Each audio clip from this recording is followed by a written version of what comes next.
Welcome back to School of Calisthenics.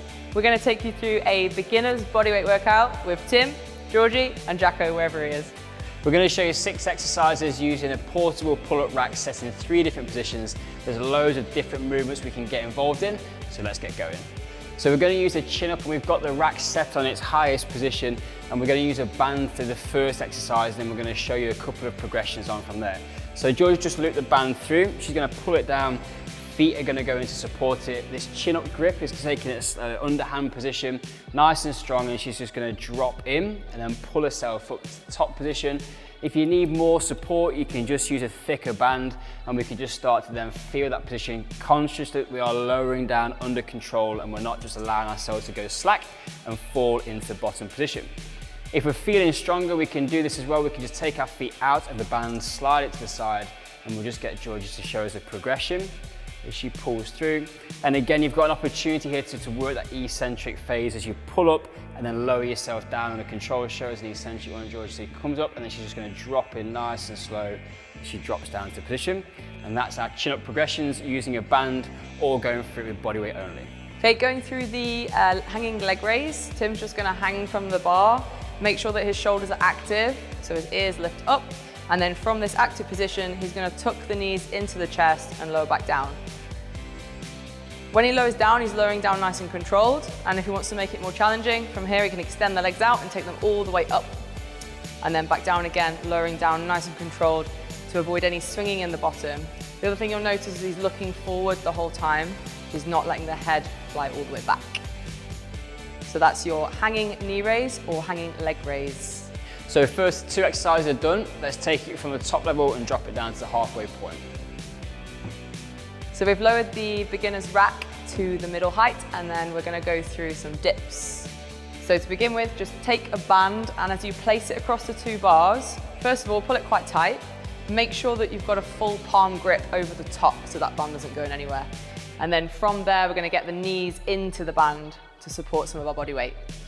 From here, Jacko's just going to send the elbows back and the chest down, and then push back up to full extension at the top. Notice at the top, what he's not doing is sinking down into the shoulders. He's really pressing his ears up to the ceiling, and then from there, he goes back down into his dips, sending the elbows behind and pushing back up to full extension. So from here, we can give a negative dip variation a go. Just take the band away, jump your body to the top, nice and active through the shoulders at the top, and then from here, send the elbows back nice and slow down into the bottom. If you've got plenty of strength here, feel free to push up to the top and do the full dip. Just like that. There you go. And that's your dip.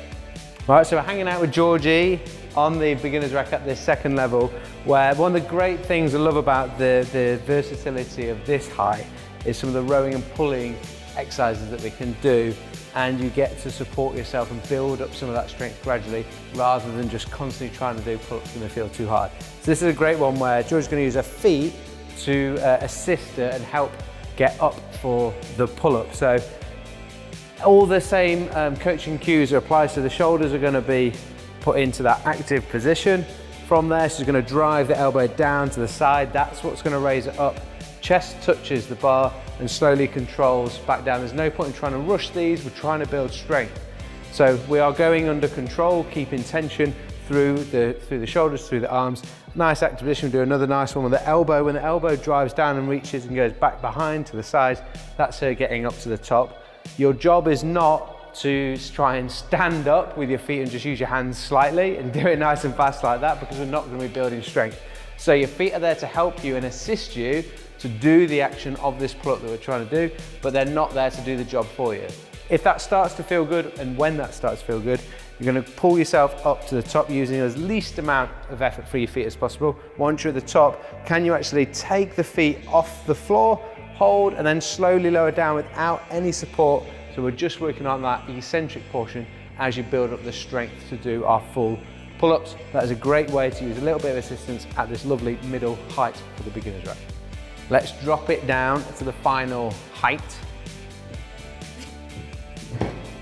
So we're down to the lowest side on the rack, and we're going to go through some push-up variations. Jacko's going to take us through that now. And we're having an awesome time with it as well. So Yeah, this low height, one of the nice things about this position is, yes, it's down low, but if you think about where our hands are in relation to feet, they're slightly higher up, so the body angle is above horizontal, just making our push-up a little bit easier, and we can play with different hand positions in this shape. One of the things George is going to make sure she's doing is shoulder blades are nicely in place, so shoulder is not up by the ear, we've got, so not into that shrug position, we've got a nice active position through the shoulder blades.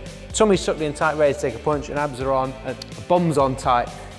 Imagining you've got a 50-pound note between your butt cheeks, those that are English, and it's a windy day and she doesn't want to lose that, so we're really clamping those glutes on. That's going to keep this in a nice straight line. So it's going to drop then down into a position where elbows stay close to the body, shoulders in a nice position, drives back up. So that's in a normal sort of position. We can explore with the hands a little bit wider and drive back up. We can explore with the hands a little bit narrower, or even take them onto the side position, which you think what that is a lot more like that dip position we had earlier, but because we're horizontal, it's going to be a little bit easier. Feet supported on the floor, and it's nice because you're having to maintain a nice body position, so your core is working to maintain that trunk angle.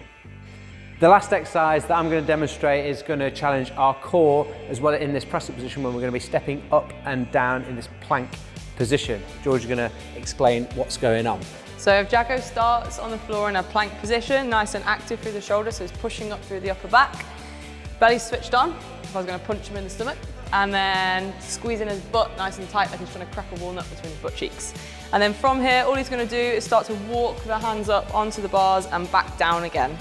Take a look at his hips, because actually what we want to try and avoid doing is rocking the hips excessively side to side. So instead, he's going to make sure he stabilizes his midline, controls his hips, moves his hands up and down onto the bars and back to the floor. And that's a fun plank step-up variation. So they're the 6 exercises we have for you today for this workout, but obviously they can vary and they can change. So depending on where you're doing this at home, at the gym, what type of equipment that you've got available to you, feel free to adapt those. But what we want you to do is work with the principles that we put in place around how you can make them slightly easier, so regress them or make them a little bit harder as you try to explore your different ranges of motion, different ways that you're moving and building strength at the same time.